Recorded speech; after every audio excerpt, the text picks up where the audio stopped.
Hello friends, rasmalai நம்ம கிச்சனில் செய்யலாங்களா? வாங்க வீடியோக்குள்ளே போகலாம். போகிறதுக்கு முன்னாடி எனக்கு ஒரு சப்ஸ்கிரைப் பண்ணிவிட்டு வாங்க, வீடியோ பார்த்துட்டு லைக் பண்ணி ஷேர் பண்ணுங்கள். வாங்க வீடியோக்குள்ளே போகலாம். இந்த ரஸ்மலாய் செய்கிறதுக்கு இன்றைக்கி நம்ம ஒரு 2 லிட்டர் பால் எடுத்துருக்குறோம். இந்த ரஸ்மலாய் ரொம்ப நல்லாயிருக்கும் சாப்பிட்றதுக்கு. எப்படி செய்யணும்னு பார்க்கலாம். ஃபஸ்ட்டு நம்ம பால் காய்ச்சணும்.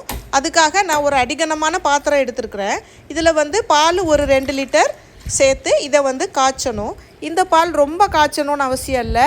பால் பொங்குனா போதும். அது வரைக்கும் நீங்கள் அதை கொஞ்சம் கிளறி விட்டு ஏடு விழாமல் கலக்கி கொடுங்க. பால் பொங்கட்டுங்க.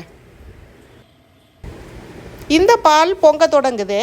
இந்த பால் பொங்கும்போது நம்ம ஆல்ரெடி ஃபுட்டுக்கு சேர்க்குற வினிகர் கடையில் இருக்கும். அதை வாங்கிட்டு அதில் ஒரு 30 ml எடுத்து அதில் 3 மடங்கு தண்ணி சேர்த்துருக்குறேன். இதை கொஞ்சம் கொஞ்சமாக விடணுங்க. ஒரே நேரம் ஊற்றாதீங்க. கொஞ்சம் கொஞ்சமாக ஊற்றும்போது அந்த பாலில் நல்லா மிக்ஸ் ஆகணும். அதனால் கரண்டி வச்சு நல்லா கிளறி கொடுங்க. கொஞ்சம் கொஞ்சமாக மிக்ஸ் ஆகும்போது இந்த பாலில் உள்ள மில்க் சாலிட்ஸ் பிரிய தொடங்கும். இது நல்லா பிரியணுங்கிறதுக்காக நம்ம கிளறி கொடுக்குறதும் அப்பப்போது கொஞ்சம் கொஞ்சமாக ஊற்றுறதும் நம்ம பண்ணணும். இதில் நம்ம எடுத்துருக்கிற அந்த 30 ml அதில் கண்டிப்பாக சேர்த்துருங்க. ஃபுல்லாக மில்க் சாலிட்ஸ் பிரிய தொடங்கிடுச்சிங்க. இதை உடனே அவசரமாக நிறுத்தாமல் இன்னும் கொஞ்சம் கிளறி கொடுங்க. கம்ப்ளீட்டாக அது மில்க் சாலிட்ஸ் பிரிஞ்சிடும். அது வரைக்கும் நம்ம கிளறி கொடுத்துடுங்க. இப்போ இதை ஒரு பட்டர் கிளாத் அல்லது வீட்டில் இருக்கிற நைஸான ஒரு பியூர் சுத்தமான துணியில் வடிகட்டணும். இதில் பார்த்திங்கன்னா அதில் இருக்கிற தண்ணி எல்லாம் கீழே வந்துடும். மேலே மில்க் சாலிட்ஸ் அந்த துணியில் பிரியும். இதை கொஞ்சம் சூடாக இருக்கும். நீங்கள் அதனால் கொஞ்சம் லைட்டாக முதல்ல தண்ணியை வெளியே எடுத்துருங்க. இந்த தண்ணியை ரிமூவ் பண்ணிவிட்டு இந்த மில்க் சாலிடை 2 லிட்டர் தண்ணி வச்சு கழுவணும். கொஞ்சம் கொஞ்சமாக கழுவணும். 2 லிட்டர் பால் எடுத்துருக்கிறதுனால நீங்கள் தண்ணி எடுத்து பொறுமையாக ஊற்றணும். அவசரமாக ஊற்றக்கூடாது. ஏன்னா இதில் இருக்கிற வினிகர் ஃபுல்லாக கிளியராக வெளியே வந்தால் தான் நமக்கு அந்த ஸ்மெல் இல்லாமல் மில்க் சாலிட் கிளியராக கிடைக்கும்.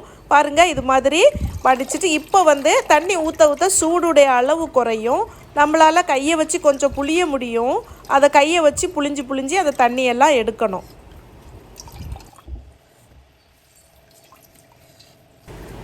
நல்லா கழுவுன இந்த மில்க் சாலிடை ஒரு பிளெயின் சர்ஃபேஸில் கொட்டி அந்த கையை வச்சு அதை ஃபுல்லாக நீட் பண்ணணும். இந்த மில்க் சாலிட்ஸை நம்ம உள்ளங்கை வச்சு ப்ரெஷர் கொடுத்து உடைக்கணும். உடச்சி அதை நல்லா நீட் பண்ணணும். இது ஒரு 10 to 15 நிமிஷம் நீங்கள் பொறுமையாக பண்ணணும். இது எவ்வளோ பண்ணுறோமோ அவ்வளவுக்கு அது சாஃப்டாக கிடைக்கும்.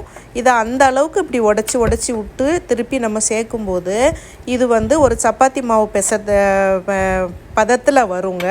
அது வரைக்கும் இதை பிசைஞ்சு கொடுக்கணும்.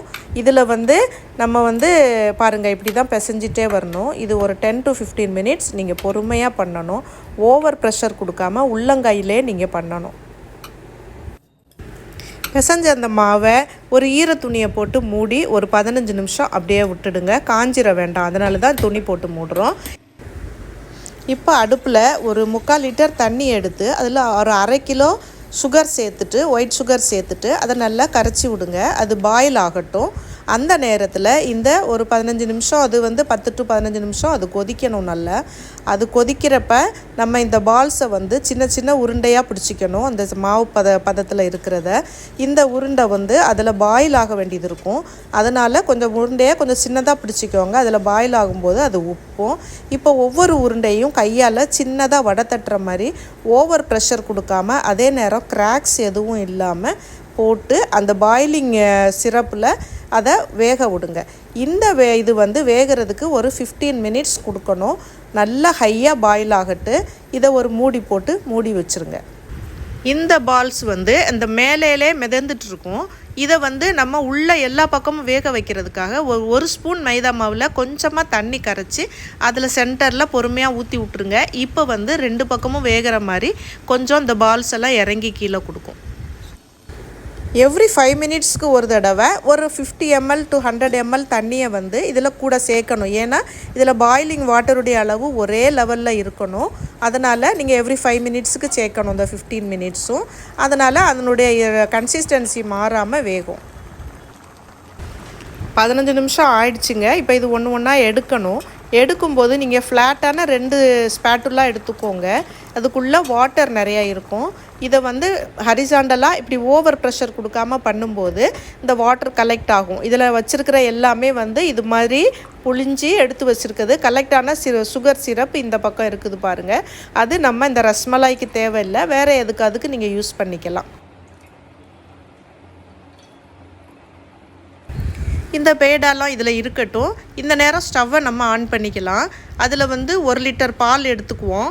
1 லிட்டர் பால் எடுத்து இதை வந்து காய்ச்சணும். இந்த பால் வந்து நமக்கு வந்து ஒரு 3/4 லிட்டரை விட கம்மியாக ஒரு 700 கிராம் அப்படி வர மாதிரி நம்ம கொதிக்க விடணும். அதில் கொஞ்சோண்டு பால் எடுத்து அதில் ஒரு 3/4 கிராம் to 1 கிராம் நீங்கள் வந்து சாஃப்ரான் சேர்த்துக்கணும்.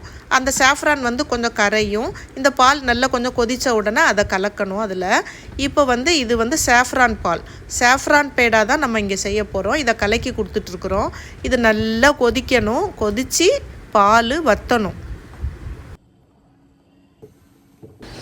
சாஃப்ரானுடைய கலர் இந்த மில்க்குக்கு ட்ரான்ஸ்ஃபர் ஆகி எல்லோ கலரில் மாறிடுச்சு. அதே நேரம் பாலும் வற்றி வருது. இப்போ வந்து இதில் ஒரு 250 கிராம் சுகர் ஆட் பண்ணிக்கிறோம். இதில் ஏற்கனவே நம்ம வந்து சுகர் சிரப்பில் தான் நம்ம பேடா கொதிச்சு இருக்குது. ஸோ அங்கேயும் சுகர் உள்ளே ஏறி இருக்கும். இப்போ வந்து 250 கிராம் சேர்த்துருக்கோம். இப்போ பாருங்கள், இது வந்து பால் வற்றி வருது. இந்த மாதிரி இது நல்லா வற்றின உடனே இதில் வந்து இந்த பேடாவை எடுத்து உள்ளே போடணுங்க. சுகர் போட்டு ஒரு 5 மினிட்ஸ் கொதித்த பிறகு இந்த பேடாவை போட்டு ஒரு பாயில் ஆனே ஒரு 5 மினிட்ஸ் கொடுத்த உடனே நீங்கள் ஸ்டவ்வை ஆஃப் பண்ணிடணும். ஒரு 1/2 hour அப்படியே அது செட் பண்ணுறதுக்கு விட்டுடுங்க. இந்த நேரத்தில் இந்த பேடா அந்த மில்கை வந்து உள்ளே இழுத்துக்கும். அதுக்கப்புறம் நம்ம வந்து பிஸ்தாவும் பாதாமும் எடுத்துருக்குறோம். அதை வந்து கொஞ்சம் பவுடர் பண்ணி குட்டி குட்டியாக வச்சுருக்கோம். அது இதுக்கு மேலே இது மாதிரி 1/2 hour கழித்து நீங்கள் ஸ்ப்ரே பண்ணுங்கள். ஒரு 2 hours ஃப்ரிட்ஜில் நார்மல் கூலிங்கில் வைங்க. இது ஃப்ரீசரில் போடக்கூடாது. இப்போ பாருங்கள் 2 hours ஆயிடுச்சு. இதை எடுத்து சாப்பிடும்போது ஜம்முன்னு சூப்பராக டேஸ்ட்டாக இருக்குதுங்க. பாருங்கள், கலர்ஃபுல்லாக ரிச் அரோமாவாக அவ்வளோ ஆசையாக நாக்கில் ஜலம் ஊறுற அளவுக்கு அருமையாக இருக்குது. இதை உங்கள் கிச்சனுக்கு கொண்டு வாங்க. லைட்டு சில்னஸோடு சாப்பிட்றது தான் இந்த ஸ்வீட்டோட ஸ்பெஷாலிட்டி. செஞ்சு சாப்பிட்டு பாருங்கள், அருமையாக இருக்கும்.